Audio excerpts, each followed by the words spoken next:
बालेश्वर जिला रेमुणा ब्लॉक श्री जंग वंशनिधि स्कूल में पिलांकर खाद्य फोपाड़ा घटनार तदंत कले ब्लॉक शिक्षा अधिकारी। गत शनिवार दिन स्कूल एसएमसी कमिटी और अभिभावकों सहित खाद्य रंधन दायित्व देथिबा एसएसजी महिला जुक्तितर्क बढ़ीथिला। परे एसएसजी महिला खाद्य सबु स्कूल गेट आगे फोपाड़ी देथिले।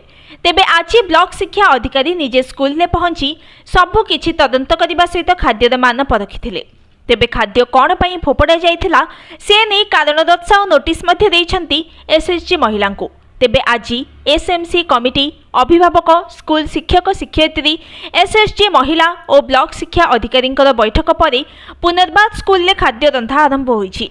तेबे खाद्य फिंगिथिबा एसएसजी महिला अनुताप करी क्षमा प्रार्थना करिछंती।